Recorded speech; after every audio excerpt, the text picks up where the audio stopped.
مساء الخير عليكم متابعيني الكرام في كل مكان. تعالوا نبدأ على طول ونعمل شوية سلطات روعة تفتح النفس مع طبق الكبدة بالردة الجميل ده. أنا بالنسبة لي كبدة بالردة يعني عيش بلدي على طول. بقوم قلباه مركب وببتدي إن أنا أديله كبدة. ونصيحة مني يعني زودوا الكبدة هتطلع طعمها أحلى بكتير. وبعد كده بتديه طبعا الحاجات اللي بتطلع وتنطق الساندوتش اللي هو شوية جرجير جميلة كده تفتح النفس، وكمان القيمة الغذائية بتاعته تبقى عالية. وطبعا لا غنى عن البصل ابو سماق، طعمه بيبقى مزز كده وجميل، شرايح قوطه، شويه من الطحينه. وهقولك ازاي تعمليها بالقوام الجميل ده بطريقه بسيطه جدا. عايزه اقولك من النهارده مش هتشتري كبده من بره تاني، طريقتها سهله وبسيطه وهقولك على كل اسرار نجاحها. يلا بينا نبدا على طول ونشوف عملناها مع بعض ازاي. هنسمي الله ونبدأ في وصفتنا على طول. معايا كمية محترمة من الثوم، هنزل بيها في الكبة دي تقريبا راس صغيرة. طبعا أنا عاملة كيلو من الكبدة، عشان كده أنا محتاجة كمية حلوة من الثوم. هاخد نص معلقة كده أشيلها على جنب، هقول لكم هستخدمها في ايه بعد كده. بنزل بالبهارات بتاعتي، شوية حلوين كده من الفلفل الأسود، شوية من الكمون، شوية كمان من الكزبرة الناشفة. وبعد كده هنزل بالإضافة الأساسية التانية، يعني دي من الأساسيات عندي، الليمون. ليمونة كبيرة كده أو ممكن تزودوا ليمونتين زي ما انتوا حابين، بتضيع أي ريحة في الكبدة. وبعد كده معلقة كبيرة من الملح، شوية صغيرين من الخل وبس. مش هنضيف أي بهارات تانية زيادة عشان ما تغيرش طعم الكبدة. وهنا بنزل على الكبدة، طبعا أنا غسلتها وصفيتها. وبعد كده هنزل بالمكونات دي. الثوم طبعا كل ما كان كتير كل ما كانت الوصفة ناجحة أكتر، لأن أساس نجاح الكبدة هو الثوم الليمون.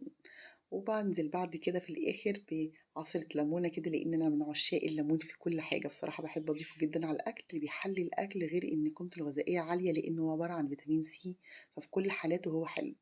هنا بكون مجهزة حاجة واسعة فيها كمية حلوة كده من الردة، وباخد الكبدة وبنزل واحدة واحدة وأطبطب عليها جامد، أكني بحط عليها بقسماط بالظبط. فبحاول إن أنا أضغط عشان أشبعها من طبقة الردة، لان دي سر من اسرار نجاح الكبده عشان ما تفكش منك. ناس كتير بتشتكي ان هي وهي بتحمر الكبده بتفك. هقولك على حاجتين هتخليها ما تفكش خالص وتطلع انجح من بره كمان.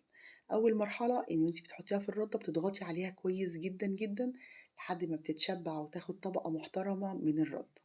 دي أول خطوة. الخطوة التانية الأهم، بعد ما تغلفيها بالردة كويس جدا بتبتدي تدخليها الفريزر ومش التلاجة. بتقعد من نص ساعة لساعة ماكسيمم، تبتدي تتغلف كويس وتتشمع وتتماسك فيها الطبقة الخارجية دي.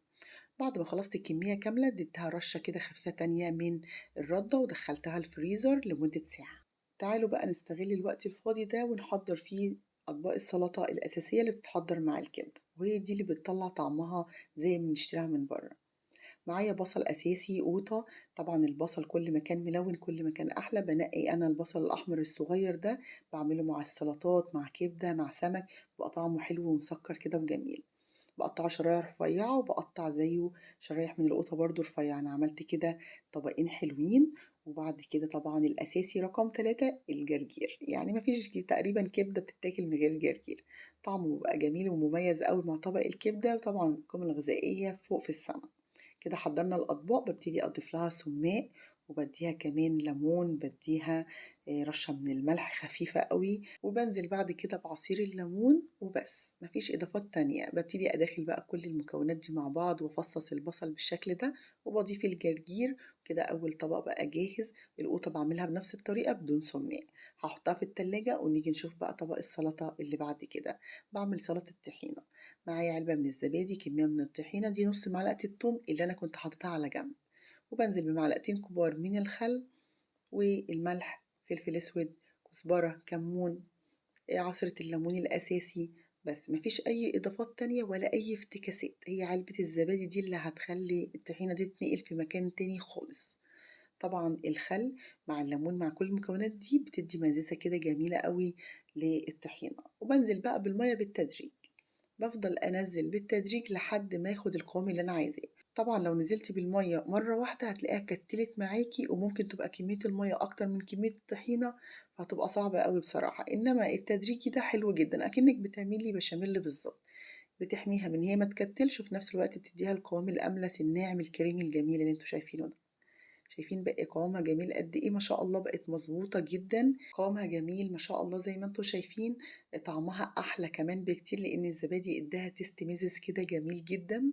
بيتهيأ لي دي أسهل وأسرع طريقة ممكن تعملي فيها سلطة طحينة ناجحة بدون كبة، بدون غسل مواعين وكركبة. طبعًا هنا بندّيها شوية من زيت الزيتون، ده بينقل طعم الطحينة، بيدّيها تيست عالي، بينقله لحتة تانية خالص. هنا أحطها في التلاجة، تعالوا بقى نشوف تحمير الكبدة. الزيت بيبقى لازم يبقى سخن، بنطلّع الكبدة من الفريزر وهي بعد ما اتشمّعت خدت من نُص ساعة لساعة زي ما اتفقنا.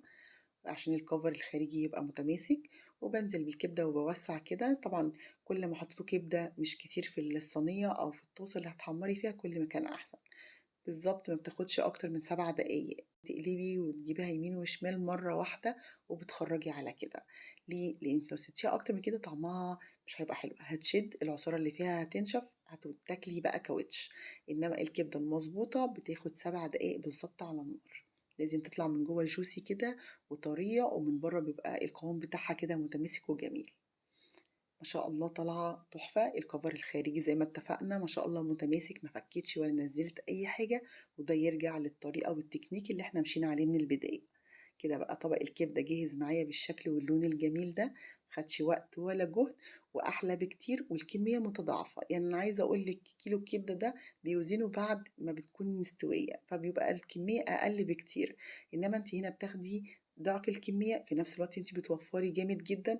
ده غير طبعًا نضافة الحاجة، أنتِ بتعملي بإيدِك تحت عينِك، غير ما بتاكليها من برّه أنتِ مش شايفة مصادرها دي إيه. بتحبّشيها طبعًا في البيت، بتعمليها لولادِك بحُب.